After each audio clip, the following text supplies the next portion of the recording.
I was the kingdom's most beautiful woman, and the day our country fell, I was sent to the execution block. But just as the blade was about to fall, something impossible happened. And that's how I survived, while the cold, iron-faced emperor's tutor couldn't take his eyes off me. I am the demon consort. The day our kingdom fell, the enemy general forced me onto the execution platform. But when it was time to carry out the sentence, my veil slipped, and the executioner froze in shock. As the blade came down, I was completely unharmed. Instead, he chopped his own foot. The young general intended to intervene personally, but the moment our eyes met, his face turned red. Married off to that wretched emperor. What wrong has this young lady done?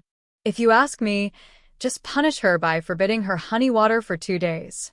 Everyone else was helpless, so they sent me to the imperial tutor, the strictest man in the empire, known for being completely indifferent to women. Kill her. The imperial tutor spoke coldly from behind the curtain. Seeing that no one moved, he sighed, set down his scroll, grabbed his sword, and lifted the curtain. The instant our eyes met, the rumored woman-averse imperial tutor's breath caught in his throat. My father, Yan Shuanghui, is the most handsome man in the capital. Back when he came to the capital for the imperial exams, countless noble women had swooned over him. Unfortunately, he had only looks, his brain was empty. After failing the imperial exams twice, he decided to play it safe and married into the Ministry of Revenue, living off his wife's family. My mother, Yan Shuanghui, on the other hand, is the greatest beauty thief in the city. Wherever she went, every handsome man was flirted with. From the day I was born, my grandfather openly declared that the Yan family was doomed, because I inherited my father's empty-headedness and my mother's charm. At my Zhuazhou ceremony, when a baby grabs an object to predict their future, I grabbed my father's face. Whenever a tutor was not handsome, I would cry endlessly, refusing to listen to a single word. Even if I struggled to memorize a poem, I would forget it the very next morning over breakfast. My grandfather forced me to kneel in the ancestral hall and asked if I had learned my lesson. I bit my finger and nodded vigorously. I know. Next time I steal roast duck, I'll leave half for you, grandfather. The result? I was beaten soundly and thrown out of the hall. My father held my tiny hand and applied medicine. I remembered my grandfather saying, "Beauty without brains is utterly useless." Mother, is that true? Rubbish. My mother, dressed in practical clothing, swung her whip in the air. Beauty? That's obviously the most important thing. Just as my parents had hoped, I grew increasingly striking with age. The title of Most Beautiful Woman in the capital spread like wildfire, even surpassing my father's fame in his day. Families broke down their doors just to marry me for my face alone. The more famous I became, the more worried my grandfather was. He watched us jumping around, fighting over a peach, shaking his head in despair. 3 of you together and not one of you has a brain. He wanted to resign from office and take us back to the countryside to live in peace. But what came faster than his resignation was an imperial decree. Before being sent to the palace, my grandfather held my hand, suddenly looking 10 years older. I was only 17, but the emperor was already 67. He muttered under his breath, "The old emperor, he's thinking about my granddaughter." And so it came to pass. On the day I entered the palace, I hadn't even seen the old emperor when news of the enemy attack arrived. Soon after, the emperor passed away. The kingdom was gone. In chaotic times, women always take the blame. I was inexplicably labeled the demon consort, and everyone wanted my head. I had no choice but to wear a veil, hiding and sneaking around the vast palace. Eventually, the enemy soldiers found me and brought me to the execution platform. Everyone dies eventually. But at the moment of imminent danger, the first thought that popped into my head wasn't fear. It was, wow, that executioner is so ugly and hulking. What if I have nightmares later? Do ghosts even have nightmares? Before I could finish this ridiculous train of thought, the executioner suddenly spat a mouthful of wine onto his blade. Just as the sword was about to fall, a sudden gust of wind lifted my veil. Ah! The executioner's blade missed, striking his own foot instead. What's happening? Someone noticed the commotion and came over. General Hui, this young lady looks fair and refined. There's no way she's the demon consort. Don't harm the innocent, General. Nonsense. Step aside, I'll. The moment the young general met my eyes, his gaze cleared, and the hand holding his sword relaxed. Loosen the bindings on the lady. Married off to that wretched emperor. What wrong has she done? If you ask me, just punish her by forbidding her honey water for 2 days. When I was taken down from the execution platform, I was given a set of clothes and a small tent. Every day I ate clean meals and drank sweet honey water. Lying in bed, I thought, my grandfather was wrong. Beauty really is the most important thing. Just because of a pretty face? Outside the tent, a few soldiers were arguing again. I counted with my fingers. After 3 counts, a fierce-looking stranger would storm in with a sword. After another 3 counts, he would leave with a dazed, vacant expression. She really is beautiful. How could she possibly be the demon consort? Her face is so pale, did I scare her? My bad, my bad. Tomorrow I'll get more honey for her, so she can continue drinking honey water. During my stay in the enemy camp, I wasn't harmed at all. In fact, I ate so well my clothes became tight.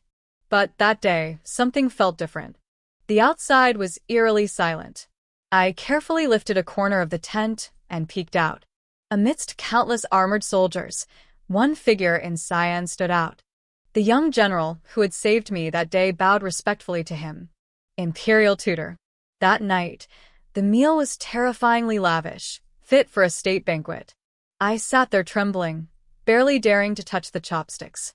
I suspected it was execution food. Finally, I stopped a soldier delivering the dishes. He looked up, saw my face, and for a moment, seemed dazed. Then his expression softened, full of sympathy and regret. What happened? I asked. The soldier glanced around and whispered, Imperial tutor Chu has arrived. Chu Yunhe, the imperial tutor of the great Zhao. The last time I had heard that name was from my grandfather. Back then, I firmly believed that with just my face, anything I wanted would be handed to me on a silver platter. But my grandfather shook his head. There's one man. He's completely indifferent to women, the epitome of impartiality. The great Zhao emperor once collected the most beautiful women from across the land and sent them to Chu Yunhe's residence.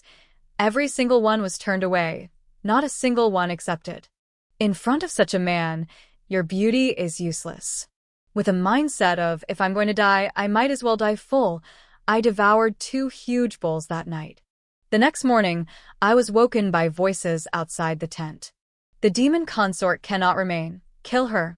Imperial tutor, the fall of Beishao has nothing to do with the demon consort. Yes, imperial tutor. She seems simple, with no cunning, just a poor girl who was sent to the palace. Can't we just let her go? Preposterous. After a sharp rebuke, no one dared speak again. Through the corner of the tent I had lifted, I saw Chu Yunhe toss the scroll aside. He drew a sword from one of the nearby soldiers. If you won't strike, I will. The curtain was pulled aside completely. He lifted the deadly sword and looked at me. The moment our eyes met, the woman-averse imperial tutor seemed to catch his breath. It wasn't just Chu Yunhe who froze, I did too. This man, whom my grandfather described as the living equivalent of Yama, the god of death, had an astonishing face. Dressed in cyan, he looked like an evergreen spirit in a forest. In my entire life, it was the first time I had seen someone who could rival my father in looks. The moment I saw him, I almost whistled a low rogue whistle, just like my mother would. I held back at the last second. No, that would be inappropriate. I glanced at the long sword in Chu Yunhe's hand and shivered. My life was literally in his hands. Although my grandfather always lamented that I wasn't smart in matters of life and death, I still had some sense. Some sense, but not much. I silently wished that if the black and white guards came to fetch me, they'd be as handsome as the imperial tutor. Imperial tutor, don't. A few soldiers rushed in, cramming into my tiny tent until it was airless. They knelt, and pleaded for me. When the Beijing dog emperor died, the demon consort had just entered the palace. The fall of Beijing has nothing to do with her. The demon consort is cautious in our camp, crying every day. Imperial tutor, please don't make things hard for a weak girl. Yes, she used to eat only 3 bowls at a time, barely touching her food. Now she dares only 2 bowls, and she's wasted away. Crying every day? Starving? Is that me? I secretly sucked in my belly. Chu Yunhe's gaze moved away from me. His expression was dark and hard to read as he glanced sideways at the kneeling soldiers. I saw them all flinch simultaneously. One soldier held out a dagger. Imperial tutor, I just sharpened this. It's fast. Another gestured to his neck. Imperial tutor, when you strike the demon consort, aim here. Quick motion, less pain. Wait a minute, you were just pleading for me. I looked at the glinting dagger and felt my nose sting. A tear fell. Report. Imperial tutor, some remnants of Beijing were spotted near Mount Daling. Chu Yunhe sheathed the sword. We'll discuss this matter later. With that, he strode out of the tent. I exhaled, collapsing in relief. Only then did I notice my hands trembling. I might really die. Lying in bed, I was utterly disheartened. I hadn't even had the chance to say goodbye to my grandfather, father, or mother. Crying half the night, I got up and, by candlelight, began writing letters home. I might never leave the great Zhao camp alive, so I hoped these letters could reach my family for me. Fragmented, the letters took 3 days to complete. I cried while writing them, and incidentally, I ate execution food for 3 days straight, thinking each meal might be my last. Finally, I seized an opportunity and stopped the little soldier delivering the meals. At first, he refused to help send the letters. Perhaps he was moved by the words in my letters, or perhaps it was my face, so beautiful it could stop fish and birds, a face that inspired pity. He eventually agreed to send the letters. Tears in my eyes, I watched him leave. Farewell, my beloved family. Less than a burning incense stick later, both the soldier and I were brought into Chu Yunhe's tent. The flickering candlelight revealed no one dared make a sound. The little soldier knelt, shaking like a leaf. And my thick stack of letters? In the imperial tutor's hands. Chu Yunhe was stunning in every way, even his hands. Pale and slender, beautiful holding scrolls, beautiful wielding a sword. Unfortunately, now is not the time to admire him. What crime did you commit by sending letters for the demon consort? The little soldier could barely speak. I realized belatedly that Chu Yunhe feared I might reveal military secrets through the letters. The sitting soldiers looked uncomfortable as well. Chu Yunhe opened the letters. His brows furrowed slightly. He quickly skimmed the 2nd and 3rd pages. An impatient general couldn't help himself and grabbed one to read aloud. Grandfather, father, mother, this time I truly cannot return. Take care of yourselves, eat well. What nonsense is this? The general didn't believe it and picked up the 2nd and 3rd pages. Even in the afterlife, I will think of you. Burn many, many gold, silver, and jewels, and many handsome men. Ordinary handsome men won't do. I want someone like Chu Yunhe. Attached is a sketch. The moment the sketch was held up, the tent fell deathly silent. The soldiers quietly averted their gaze. Puffed. Someone laughed, damn them. The others struggled to hold back, their faces red, eyes wet with tears. I wanted to scream. I poured my heart into that letter and captured the spirit of the person in a few simple strokes, and they were laughing? One bold general held up the sketch and teased. Demon consort, in your eyes, is our imperial tutor the same as old man Ding? Okay, fine. I admit, maybe it was a little rough. Just a tiny bit. The outcome, no one was harmed. The generals left. The little soldier, who helped deliver the letters, was docked half a month's pay. No one let me go, and I dared not move. Kneeling until my legs went numb, Chu Yunhe finally showed mercy and called me over. Come here.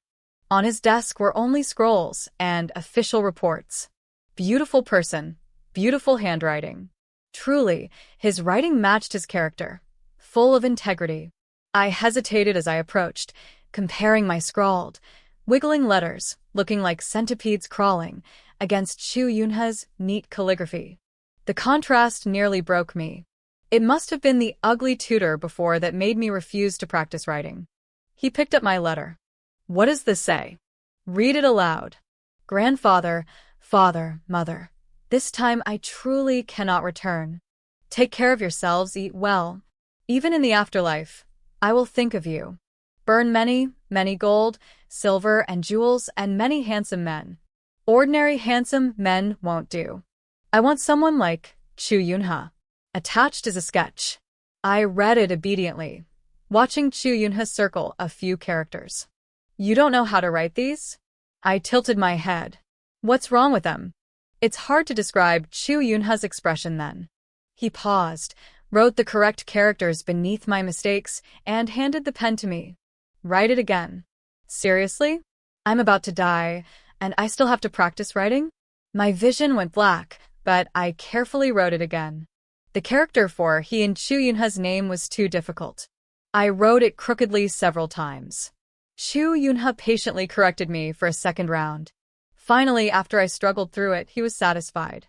Before letting me go, the imperial tutor took my ugly letters. "Continue practicing tomorrow." Good news. I might not die for now. Bad news. I had to go to Chu Yunhe's tent every day to practice my writing. Who in an enemy camp even studies here? For 5 days straight, I practiced diligently. Chu Yunhe seemed like he wanted to say something, but held back. Finally, he couldn't contain himself and asked me gently, "Did your family hire a tutor for you?" "Of course. The tutor always praises me. He says I'm naturally not cut out for studying," I said, lifting my chin proudly. "Which proves I don't need lessons to be this smart." Chu Yunhe looked away and didn't comment further. Spending 5 shifts a day in Chu Yunhe's tent inevitably meant encountering generals discussing military matters. Some were confidential, and Chu Yunhe never avoided me. But sometimes, I would be politely asked to step outside. I'd squat outside the tent and use a little stick to practice writing my name. I was so focused that I didn't even notice when Chu Yunhe came out. "Yan Shuanghui, the most beautiful woman under heaven?" Chu Yunhe read my line from above. Feeling guilty, I smoothed it out with my foot. After all, the world was vast. Maybe someone was more beautiful than me. I had once been the most beautiful woman in Beijing, but Beijing was long gone. Chu Yunhe didn't deny my words.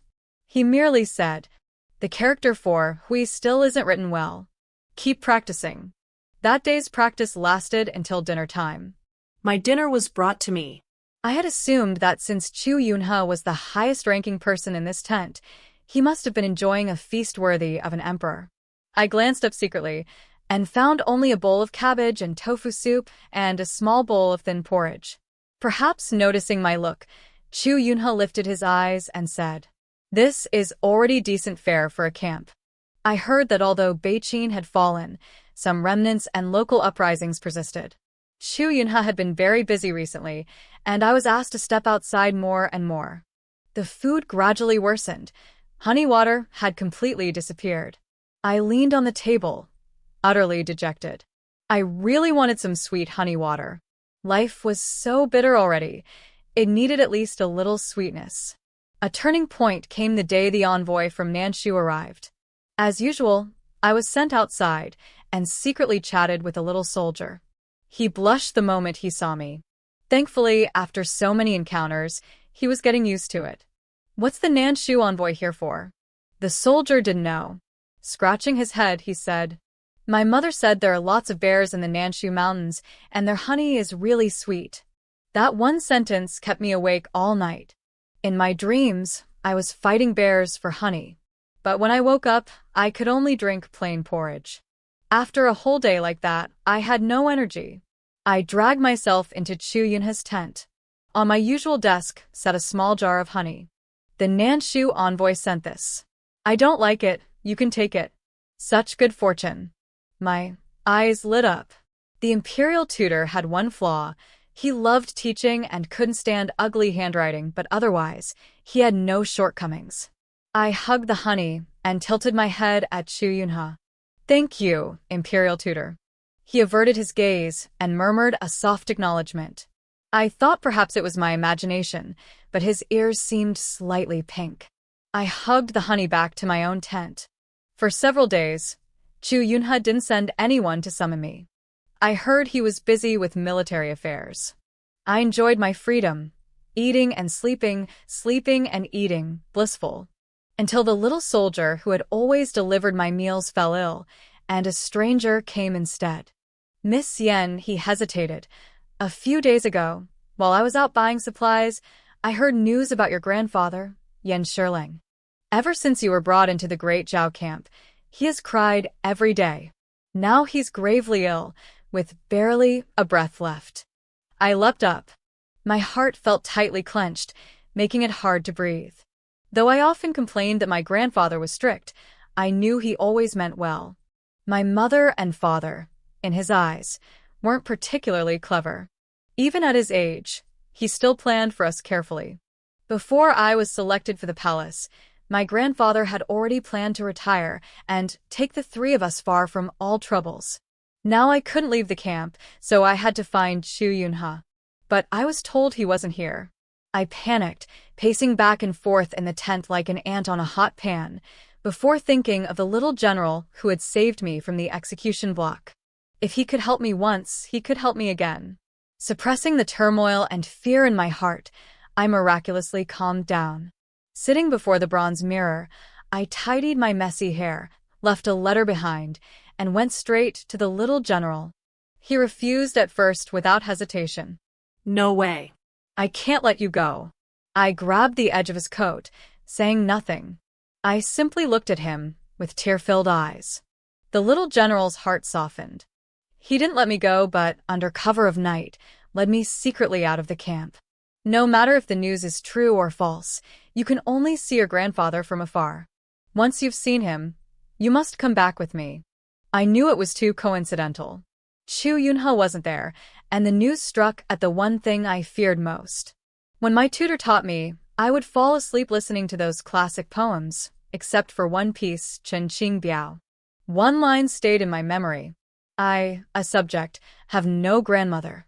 Without grandmother, I could not reach this day. My grandmother has no subject. Without me, she could not have completed her remaining years.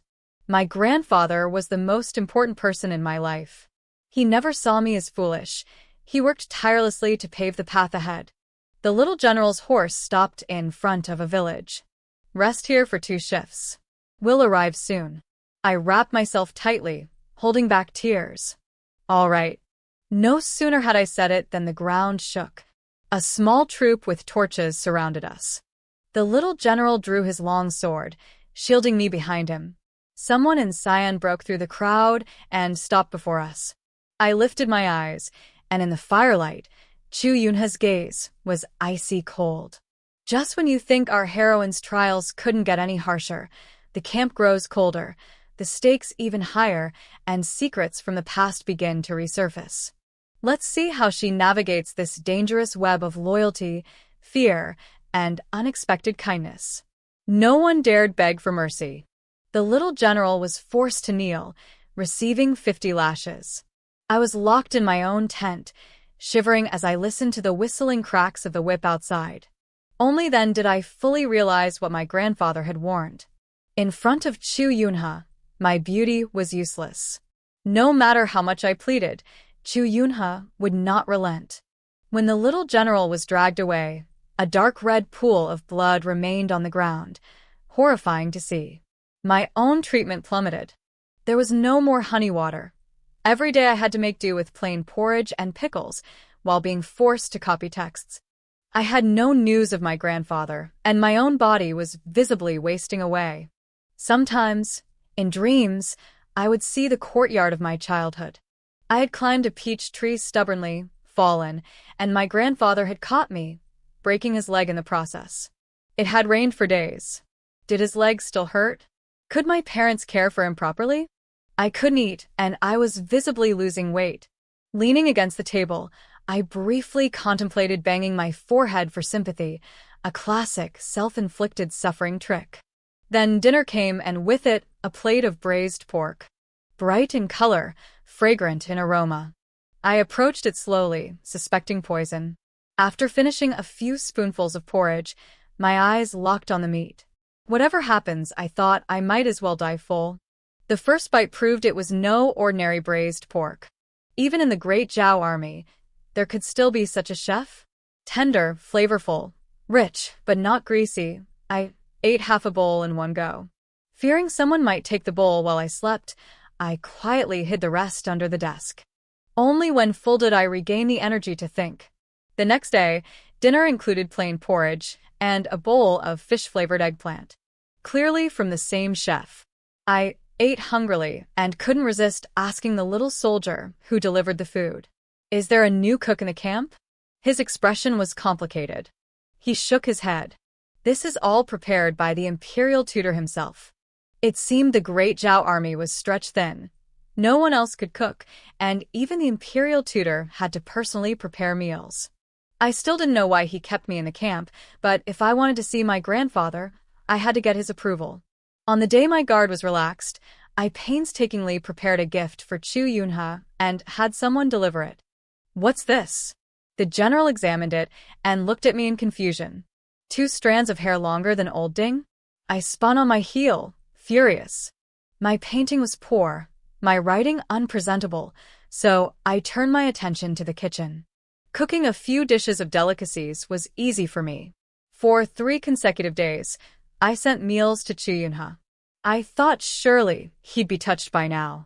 But even before I entered his tent, I overheard 2 guards whispering. Has an enemy spy infiltrated our camp? Trying to poison the imperial tutor?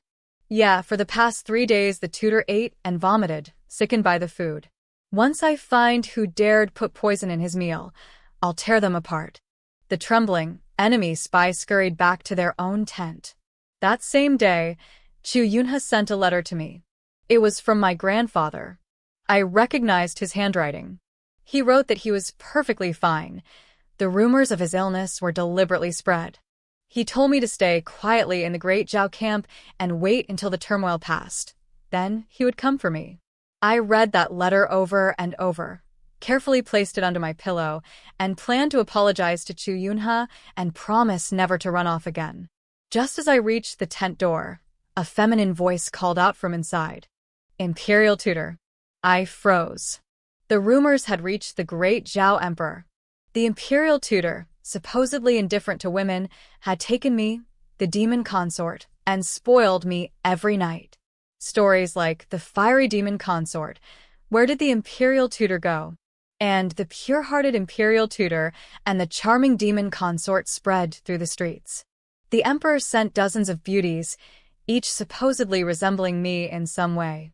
One guard couldn't help but ask, "Isn't the imperial tutor sick? That's quite a commotion in there." Another guard, knowing the truth, replied, "You don't understand.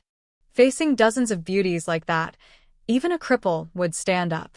I tugged at the corner of my lips. Indeed. Years ago, my mother broke her leg falling from a horse. While bedridden, she saw my father dressed in women's clothing and immediately jumped from bed full of energy. But the question remained, wasn't Chu Yunhe supposedly indifferent to women? If he never even favored me, why would he favor my stand-ins? Were they more beautiful than I was? I was so angry I couldn't eat.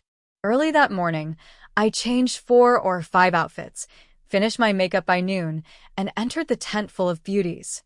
As I walked among them, their eyes fixed on me. As I prepared to leave, they lunged at me, calling me sister repeatedly. The scent of cosmetics nearly overwhelmed me. Some held my hands tenderly, asking if I wanted a Yuri relationship. I barely escaped and ran straight into Chu Yunhe. A few days apart had left him slightly thinner. His lips were pale, and he coughed quietly, turning his head. "Shuanghui." It was the first time Chu Yunhe called me by name. "Do you want to write a letter to your family?" My eyes brightened. I had indeed improved in writing during my time in the camp. On his desk lay the letter I had left when I tried to escape. Only 4 characters were written on it. "We shall meet again." Yet 5 hours after escaping, I had been caught and returned. After finishing my letter, I proudly showed it to Chu Yunhe. Doesn't it have a bit of your style? You are the imperial tutor. Your last student was the great Zhao Emperor. Now I am your student too. I see the great Zhao Emperor treated you well. Even here, he sent so many beauties. Although Chu Yunhe never summoned them, keeping them as lucky charms, he folded my letter slowly. If I told you that when I first arrived at this camp, the emperor executed my confidants, demoted my cultivated officials to remote lands, and even sent 2 assassins among the beauties, if I made the slightest move, I would have been executed first. Would you still think he treated me well? I widened my eyes. He doesn't trust you, yet you serve him loyally? Chu Yunhe's tent was always lit by candlelight all night. At first, I didn't understand why an imperial tutor would come to such a remote battlefield. Later, I realized that with his skill and diligence, the whole army willingly followed his commands. But I hadn't considered that extreme excellence invites envy. Under the flickering candlelight, Chu Yunhe's gaze softened. Shuanghui, to receive the ruler's stipend is to serve him loyally. Have you ever been to the battlefield? There, yellow sand fills the sky, and corpses lie everywhere. If I can, using my strength, quell the chaos quickly, I can bring 10 years of peace to the people. Even if the emperor suspects me, even if I might die? Chu Yunhe gently wiped the ink smudges from my cheek, then nodded with a small smile. Even if I die. 10. From that day on, Chu Yunhe no longer made me practice calligraphy. In other words, I had graduated. On the day of my graduation, he asked if I wanted to learn horseback riding. I thought of my mother's little pony. She loved dressing in riding clothes and parading through the streets. But every time she returned, my grandfather would beat her. I shook my head repeatedly. No, grandfather said that's not proper for a young lady. Don't listen to him, Chu Yunhe said, handing me a set of narrow-sleeved riding clothes. Ask yourself whether you want it. Of course I wanted it. As long as it wasn't reading or calligraphy, anything was fine. So Chu Yunhe arranged a new teacher for me, none other than the little general who had helped me escape that day. On my first day of riding, I clung to the horse's legs the entire time, too afraid to get on. The horse kicked me several times in disdain. While lying on the grass with the little general, he muttered, "Hey, Yan Shuanghui, don't you think the imperial tutor treats you a little differently?" How differently? He counted on his fingers. He should have killed you, gone along with public opinion, but in the end, he didn't. He went to great lengths to quell rumors and made sure you were well-fed and cared for. You sneaked out on your own, and were only confined for a few days, while I got 50 lashes and lay in bed for half a month. There was no honey in the camp, but seeing you loved honey water, he even went through the trouble of asking the southern Shu envoy for a jar. When he saw your appetite failing, he personally cooked braised pork for you, sent people to inquire about your grandfather, and delivered family letters. Tell me, isn't the imperial tutor too good to you? Of course, I said confidently. No one dislikes me. The little general nearly fainted. My riding skills were abysmal. The little general was caught sneaking into Chu Yunhe's tent to complain more than once. But after 10 days, I could at least run across the grass without falling. After I learned to ride, Chu Yunhe asked if I wanted to learn archery. Another unlucky soul became my teacher. During this period, the generals in the camp avoided me, fearing their own skills might get them dragged into the imperial tutor's lessons. On my first hunt in a small forest outside the camp, I successfully caught a rabbit. I hung it from my waist and proudly paraded around the camp 3 times before showing it to Chu Yunhe by the ears.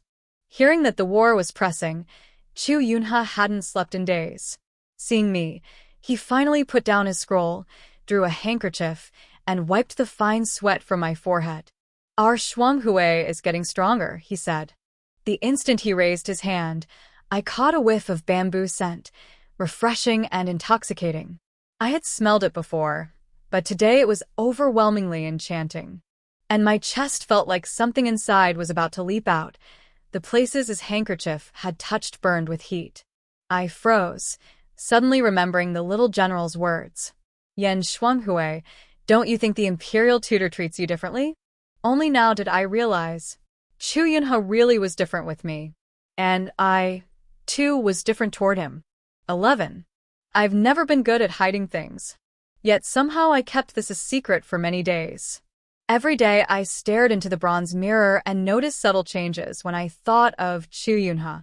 My eyes would glance elsewhere unconsciously. A faint flush would rise on my cheeks. Oh no. Maybe I liked Chu Yunhe. Just a little maybe. Should I ask him? I had nothing to offer but my face. My calligraphy had barely developed any elegance, thanks to Chu Yunhe's teachings. My horseback riding and archery skills were still basic, hardly impressive. And yet Chu Yunhe was supposedly indifferent to women. Tossing and turning at night, I woke from a half-sleep, my hair in a mess, and ran to Chu Yunhe's tent. I asked him, Chu Yunhe, do you like me? The words struck like thunder. Before he could answer, I regretted asking. I lowered my head, my voice shrinking. I'm beautiful, so naturally I'm picky. To be honest, the moment I first saw you, I thought you were handsome. My mother felt the same when she saw my father the first time and decided to marry him. If you don't want to take me home, I can go with you. But I'm not a cruel bully. Love should be mutual. Shuanghui. Chu Yunhe stood before me. He let out a soft sigh, then lifted my chin, making me meet his gaze. In his dark eyes, I saw only myself reflected. The usually austere, impartial, and woman-indifferent imperial tutor said, Yes. At the moment Chu Yunhe admitted it, my heart seemed to explode with joy. The last time I'd felt such happiness was years ago, when my grandfather dismissed my 13th tutor and told me I no longer had to study. I thought I should act composed now. But clearly, my parents had never taught me how to be composed. I wrapped my arms around Chu Yunhe's waist and threw myself into his embrace. Being held like this made me dizzy with wonder, so this was what it felt like to be held, and no wonder my parents always seemed so content. With our hearts aligned, it was time to talk about marriage. When will you marry me? I can marry you too. Then I remembered the noble families who came to court me. The position of the main wife was often just a bargaining chip. One by one, they only wanted me as a concubine, praising the joys of having a virtuous wife and beautiful concubines. I frowned, angrily tracing a turtle on Chu Yunhe's back with my finger. Though my mother had a wandering eye, once she had my father, no other handsome man caught her attention. If I had a husband in the future, he would be my only one, and I hoped he would treat me the same. When the war ends, I will meet your grandfather, father, and mother. On a fine day, I will come to marry you. Chu Yunhe smoothed my messy hair. 1 Shuanghui is enough for me. 12. But I waited and waited, only to receive an imperial edict before the war had even ended. What is intolerable? Who can endure? The little general slammed his fist on the table. The southern Shu wants us to cede land for peace, and His Majesty actually agreed? Today 5 cities, tomorrow 10, what are we supposed to do? Everyone turned to Chu Yunhe. Without hesitation, he acted decisively. Zhao, take a unit and depart immediately. Return to the capital with me. My heart pounded in panic, but Chu Yunhe remained unusually calm. He tucked the letter I had left for him into his chest. On it were 4 large characters. Until we meet again. Chu Yunhe said, When I found you with this letter, I promised to return safely in a few days, with the same letter. Several generals averted their eyes. Everyone knew full well. The Dazhao emperor already harbored suspicions of Chu Yunhe. This mission was perilous. I nodded firmly. I will. Chu Yunhe had never visited my grandfather, nor tasted my small kitchen's roast duck. He had never seen the peach tree I had climbed, nor witnessed my hunts. Chu Yunhe, he must return safely. I waited in the camp for 10 days. On the 10th day, Zhao came for me. The imperial tutor ordered me to take you. With Chu Yunhe absent, no one would indulge me. I refused to go, and was knocked unconscious and laid across a horse. When I opened my eyes again, my father was asleep by the bedside, and my mother entered holding a bowl of brownish medicine. Huier, you're awake? Her voice woke everyone in the courtyard. My grandfather, who I hadn't seen for months, clutched me tightly. His trembling hand touched my face. Huier, you've lost weight. And gotten a bit darker, my father added. Did you receive your grandfather's letter? Those Dazhao people are treacherous. They even forged your family letter and sent it. Grandfather pulled out the real letter from his pocket. Do you think I can't recognize Huier's handwriting? Not a single mistake. When did it get so beautiful? My heart swelled with mixed emotions. I wasn't sure if he was praising or teasing me. After the jolting ride, I felt dizzy. I forced myself to sit up and wrote a few characters on paper. Grandfather, this is my handwriting. Grandfather froze. After a long while, he shakily picked up the paper, studying it under the candlelight. When he looked back at me, his gaze was fervent, as if he had seen smoke rising from an ancestral grave. My Huier. My father rushed forward, hugging me. How much hardship did you endure in Dazhao's camp? 17 years of terrible handwriting, improved in just 3 months? It felt as if a knife had struck me. Once my family's emotions had settled, I spoke honestly. All taught by Chu Yunhe. I spared them the long, painful process of 800 characters and only praised him. He's impressive, almost as capable as father. Not as handsome as father, though. He taught me calligraphy, cooking. Huier promised him that once the war ends, he will come. Huier. I hadn't finished when grandfather interrupted. I've already arranged a suitable match for you. The Su family of Zhuzhou. Their eldest son is handsome, virtuous, talented, and kind. As for Chu Yunhe, the Dazhao emperor was furious and stripped him of his imperial tutor title, sending him to the battlefield. How can a frail scholar survive in the midst of swords and blood? Huier, be obedient. Su's eldest son is the most suitable for you. If it were the old me, I would have obeyed quietly, agreeing to marry Su's eldest son, trusting that grandfather only wanted what was best for me. But my heart burned with a fire that grew fiercer by the day. The wedding with Su's eldest son was set for half a month later, and the household grew busy. Mother secretly stabled her little pony in my courtyard. The pony, no longer little, had grown strong and majestic, tied under my peach tree. Father had made green bean cakes, specially bringing some for me to taste. As I stroked the pony's mane, he called in surprise. Huier? I came back to myself.